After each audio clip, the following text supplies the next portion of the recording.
Welcome to this podcast that we're in the process of naming. I think because this is what we do with everything here at Bayside Youth. We're just going to call it Youth Blank. So Youth Talks. Nice. This is my best work. They tried to get it to be named the Pineapple on Pizza podcast, but... Oh, I love pineapple on pizza. I was like, that's just like, I don't know if that's too far. And we can get to that eventually. But for anyone that doesn't know, what do you do here at Bayside? What's your job title? I just have a lot of fun. Nice. No, Have you ever seen those things where it's like explain your job badly on Facebook or something? Yeah. So it's like, for me, I was like, entice children to change their beliefs. And it's like very culty. If you explain it badly. Yeah. No, so I'm the youth director at our Riverview campus. Okay. Smooth. That's awesome. Yes. So I know that for a minute you've been in Hardy County all the way like miles away. All the way. You're moving to Riverview soon. When are you moving? I am moving in about 3.5 weeks. Dang. Are you excited? Yes. I know you said and the nervous. drive will be way less. Yeah, so in Hardy County there's orange trees and cows. Yeah. And so we're moving to Riverview where there's houses and buildings and things. Nice. People.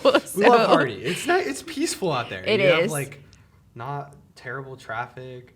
So that was one of the things I was telling somebody the other day, like I have to get used to there being more than 4 cars on the road at the same time. So that's an adjustment, but it'll be good.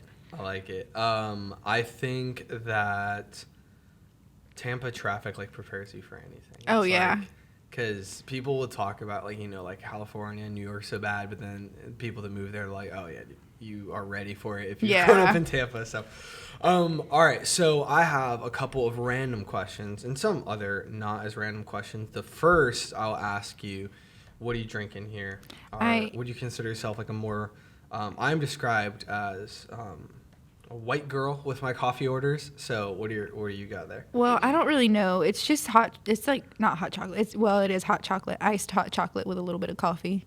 It's a mocha latte. So I'm not really a coffee. Yeah. No. So I've been getting more into it. Like this is a iced grande vanilla latte, but people like. No, I've been getting into like just like black coffee with like a little bit of stevia. So I'm getting closer. Oh, you're like an adult man. Well, look, okay, first of all, Shane used to make fun of me. He would be like, wow, Kyle, like you got this white girl order, and then he'll order like a triple parfait latte, and I was just like, and then the first time I heard him order it, I'm like, dude, I thought you were seriously making fun of me for that, and you're like getting out cold brew or something. Yeah. The people that drink straight like nitro cold brew, I don't get My it, husband. Man. Yeah. That's what he orders.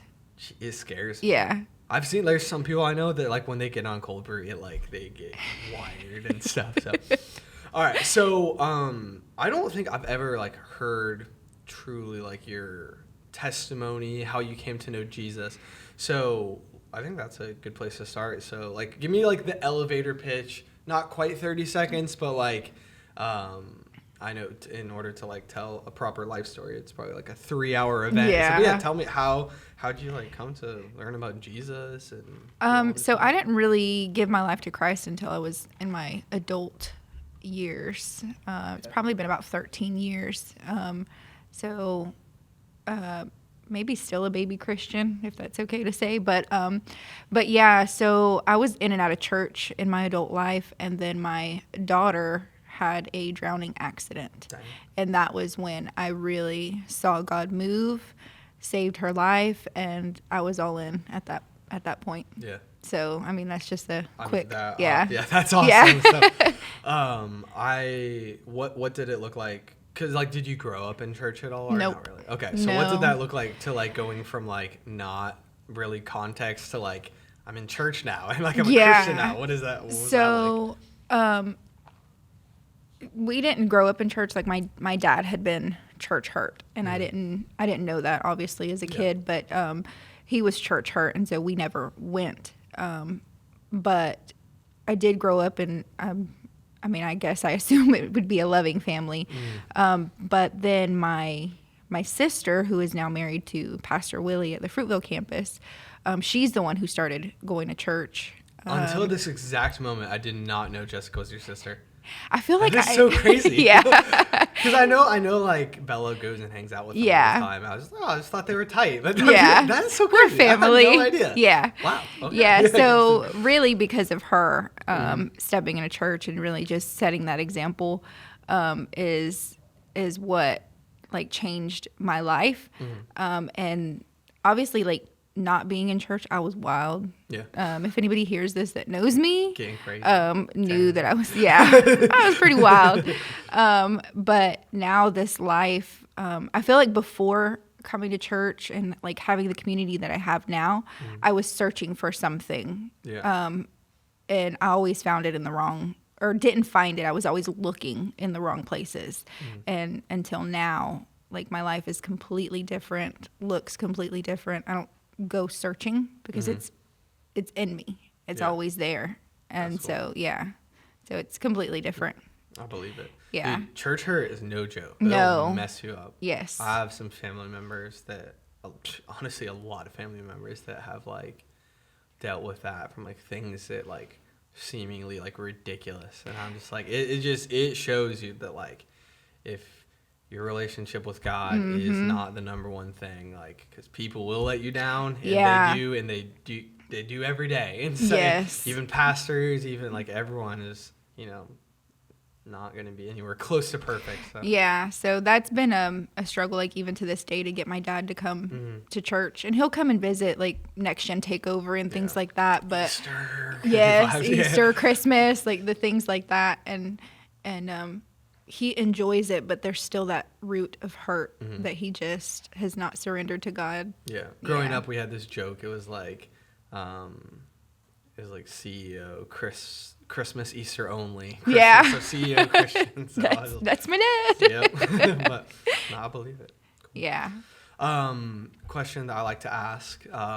What does your, I don't know if it's a morning routine or a night routine or a midday routine, but what does it look like practically when you spend time with God? Like your, whatever that looks like for you. Bible, the prayer closet. Yeah, I wish I had a prayer closet. My kids find me all the time. Glad I don't. My mom has she used to in the mornings lock the door. Yeah. And we'd always be like, Mom, what are you doing? She's like, spending time with Jesus. Yeah. I was just like, oh, you might need some more. Yeah, they don't care. They don't care that you want to spend time with Jesus.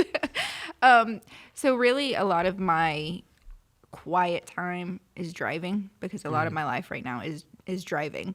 But once things settle down, I have a whole plan of what that's going to look like. Now, whether that happens is a whole nother story. Down, right? Yeah. But a lot of my quiet time is driving in the car, listening to podcasts. What's your go-to podcast? So right now I'm listening to The Rise and Fall of Mars Hill. Dude, I listen to that. It's super intense. It is. So I don't know how to feel about that one yet. How do you feel about it? Yeah, it's just so much. I like the fact that it's, and for anyone that's listening, it's it's a story of a church that pretty much went wrong. There's some weird leadership situations and stuff. I think that I was conflicted. I'm like, you have to be careful. This not turning into gossip and piling on, but also let's learn from mistakes. I thought the fact that it's done by a Christian organization. Yeah. I think it was Christianity Today or something.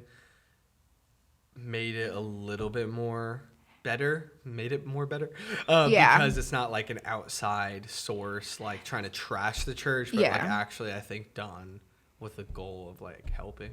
And I didn't feel like they were the way that it's presented is so much bashing or down talking them, but that is one that so one of the things that they said that's really stuck out to me was that it's character and calling. And if your character doesn't line up with your calling, then you got to take a step back and work on that character. Very important. Yes. I remember a message. I think it was Jason Laird.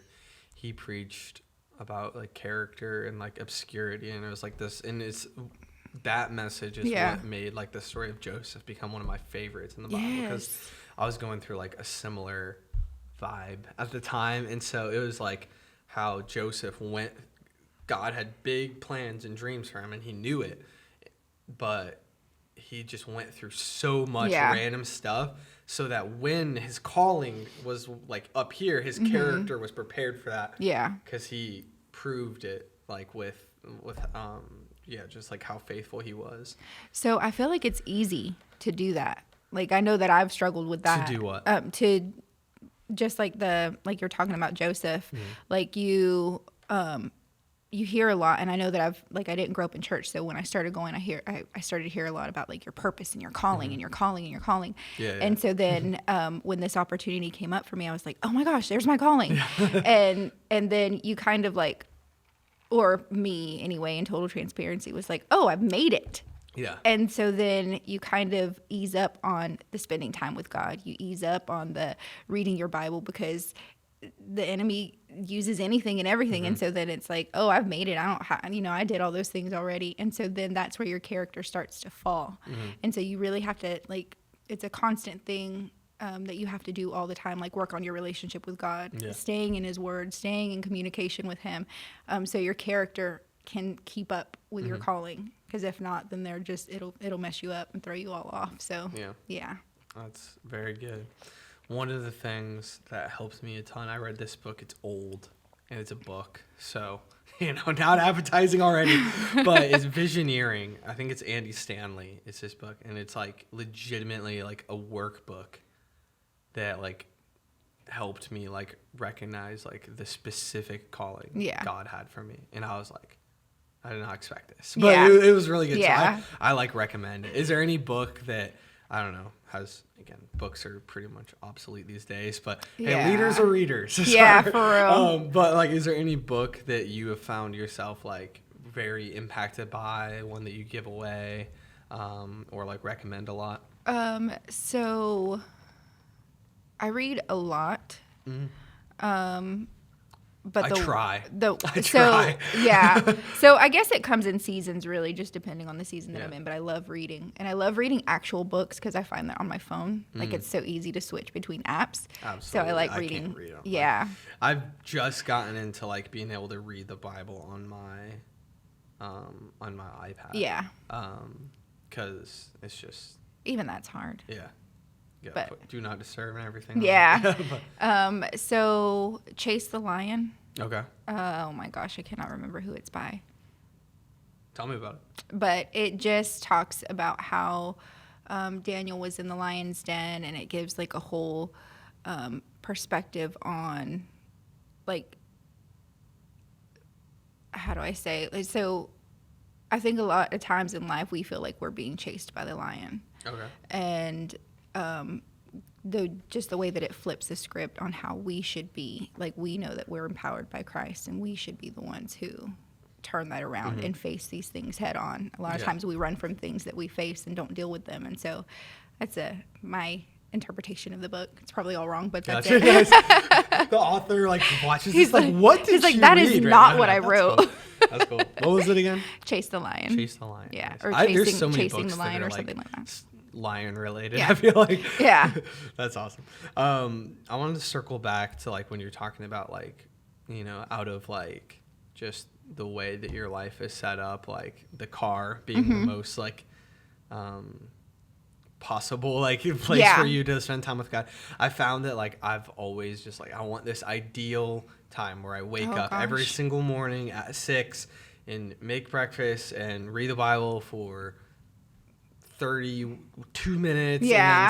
And I found that like it just doesn't always happen. It often doesn't. And so just making time like where I can make it has been like important. So like typically like just like you, like the drive to work, like that's when I have worship music on, and like as soon as I start driving, that's when that's my initial like prayer time. Something I got like, I don't know, convicted or just like enlightened the other day. I went to a thing with Pastor B at the all staff like breakout thing. I went to the Holy Spirit one. Oh my gosh, that was so good. You went? Okay. Yeah. So like whenever I remember now, which I'm trying to make it every day, like like the thing he's like, I don't even like sit down and pray. Like as soon as I wake up, I say, good morning, God. Yeah. And it's like, cause that should be like the way our like talking to him is structured. And so I try to do that now. Like as soon as I wake up, just try to be like, good morning, God, and just like start talking to him, as opposed to like, all right, well, I got my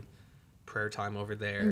Got to get to that, you know? A lot of things in that break. I was like, oh my gosh, that was so good. But so I find myself sometimes struggling with like envy of like things that I see on social media, because I don't follow anybody on Instagram or anything that like is negative or anything like that. But then I follow a lot of like Christian women that like have Bible studies and things like that. But then I find myself like struggling because, I'm up at 6 a.m. with my coffee and I'm verse mapping and all these like deep into Bible study. And I'm like, I'm just trying to keep my kids from fighting at 6 in the morning. So good for you. So I struggled for a long time with that. Like, what is my life supposed to look like? And so I feel like that's the question we should all ask ourselves, because if you get into the comparison of, well, so-and-so does it better, or look at, I want my life to look like that, but that in reality, my life doesn't look like that. Maybe there will be a season that God has for me that it looks like that. So I'm like hopeful. But right now you just have to be intentional about letting God be in every piece of your life.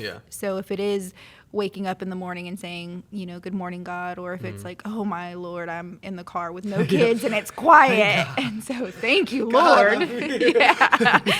So if that's what it looks like for you, like that's okay too. God just wants your time. I had like two. That's really good. God just wants your time. I had two examples of my parents. My dad, early bird. He works in like, he has like a painting company, so he's out the door early and stuff. So whenever I was up early enough to see him, I'd like see him spending time with God at like 5, and then 6 hours later when my mom woke up, locking herself in the room to get away from the kids to spend time with God, and be like, because the way she would put it, be like, if I'm going to deal with you jokers, I'm going to need this time with God alone. So, that's two different ways, and I'm able to spend time with God. I don't think either way he's like, well, God's or like, Brad, your dad's time was more efficient, because like I think he just wants us to spend time with him. So whenever we can do that, however much we can implement into our life, I think that's good. And I think it'll grow. Like once you, the more you do it, the more you'll just fall in love with Jesus, and you'll give more of your time. But seasons are different. You're gonna read more than just like a verse of the day. Verse of the day. That's a good line, So that's cool. What is your, and do not feel that you're limited to just like worship music, but like what song is on repeat for you lately? So unless you can't say based upon the inappropriateness of said song. No, so there's been so much that has been going on in the world lately, and the song that I have just been listening to on repeat is Nothing Left to Prove, Maverick City. It's just such a good reminder of just who God is. And my answer is going to be so unspiritual in comparison. But continue. But that's just because of my heart, and the way my heart aches for the world right now. Dude, and it's so great. Yes. It's so sad with just the shooting in Texas and everything. I don't have kids by any means, and not planning on it for a while. Watch what you say. I just we were just texting in a group chat with my wife's family and my family, and I was like, let me preface by saying Jamie is not pregnant. That being said, what do you think about like our first child being called Electricon? My gosh. Anyway, so we don't have kids by any means, but to switch back to like a more serious note, like I can't imagine that next day after that, like especially if you're like in Texas or something, like being like, oh yeah, I'm gonna just send my kids to elementary school. Oh now. my gosh. Like, can you? Yeah. So my middle child is the same age as those babies, and so it was that day was their last day of school, and so I could not imagine having to have sent them back to school.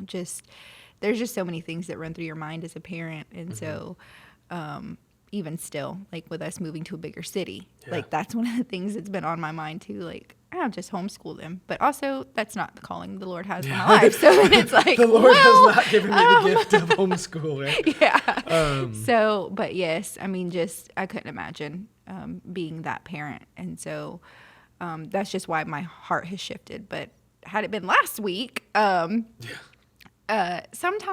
I feel like we might be homeschooling for a week. Yeah. No, it's so crazy.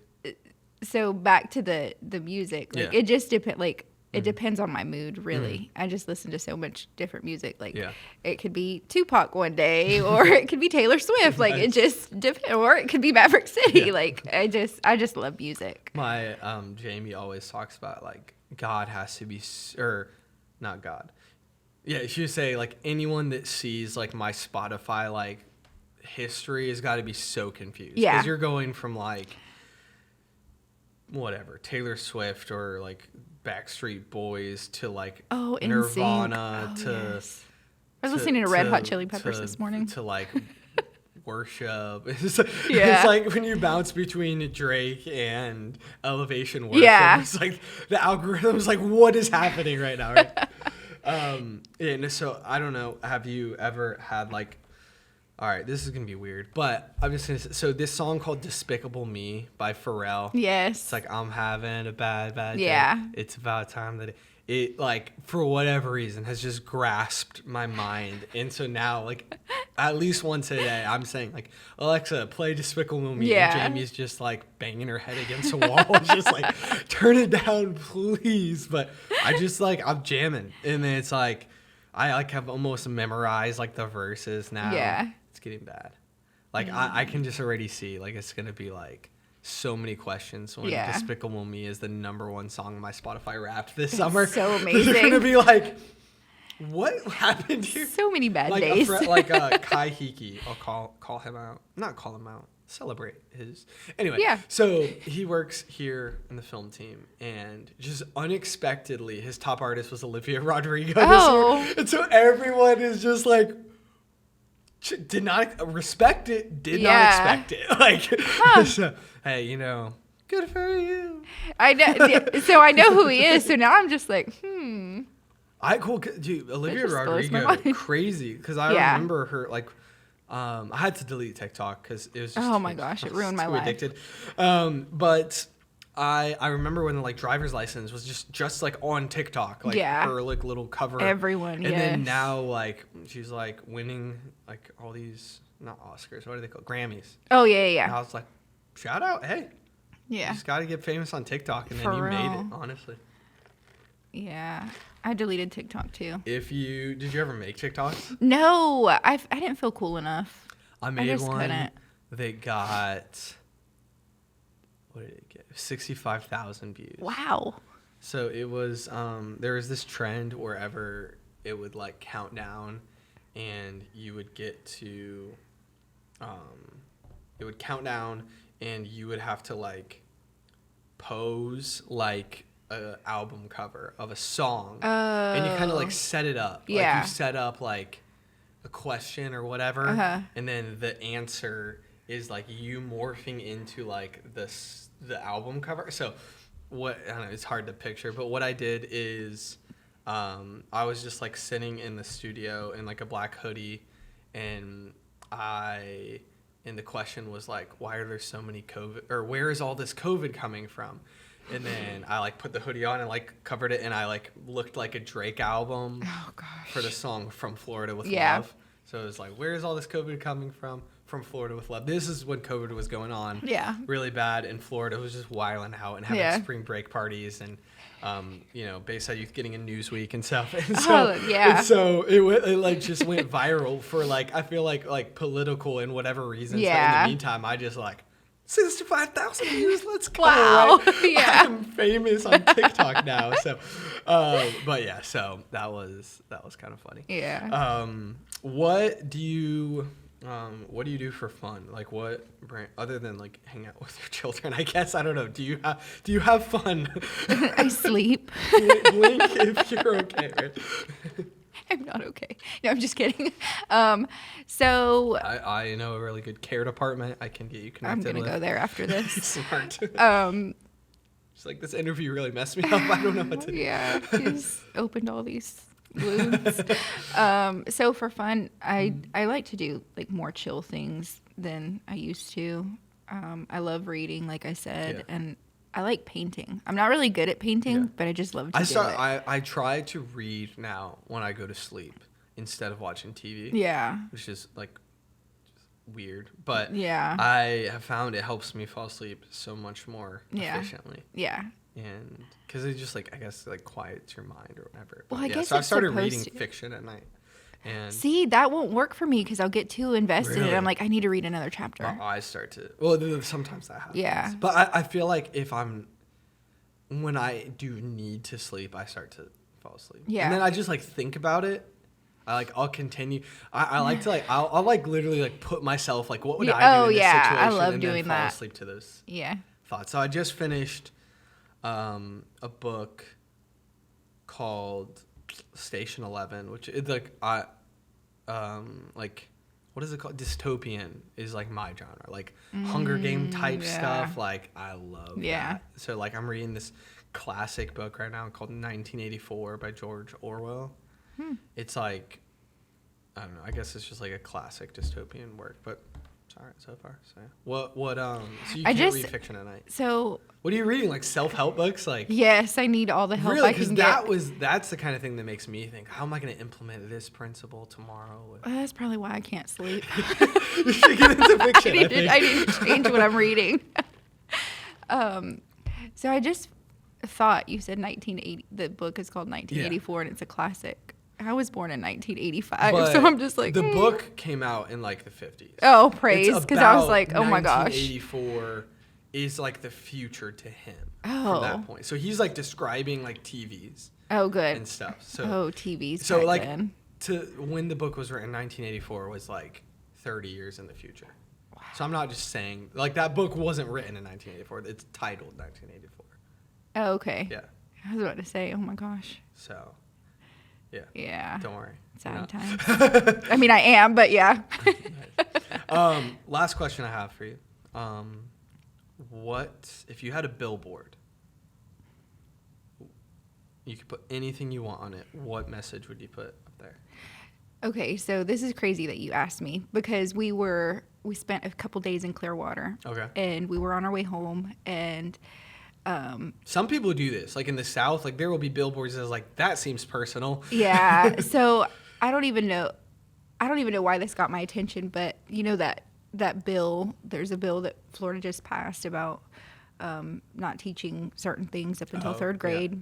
Yeah. And so some people are calling it I don't know if I can say this, but the Don't Say Gay bill or whatever. So that's what was on the billboard. And it said, you can say gay. But then right above it, super tiny, it said, you are loved. And I was like, you know what? Like, why isn't that bigger? Like, I feel like that has to be the reminder. Yeah. So if I had a billboard, that would be the biggest thing. You are loved. You are loved. Because I think that has to be the bigger than anything that we face. Like, I know everybody has their struggles and we all deal with different things. But remember that you are loved and you're a child of God. Like, that has to be the reminder all the time. I think that's great because people that don't, too, for Christians, very important, but also for people that aren't Christians, that needs to be our biggest message to them. Yes. It can't be anything else because otherwise we're like the millions of people that have gone before us and misrepresented Jesus. Because even when you think about like all the things that you can and can't say that cause offense and all these things, to tell somebody that they're loved, how can you be offended by that? Like, that I feel like has to be the biggest thing that we say and live out. So that would be my billboard. Love it. Yeah.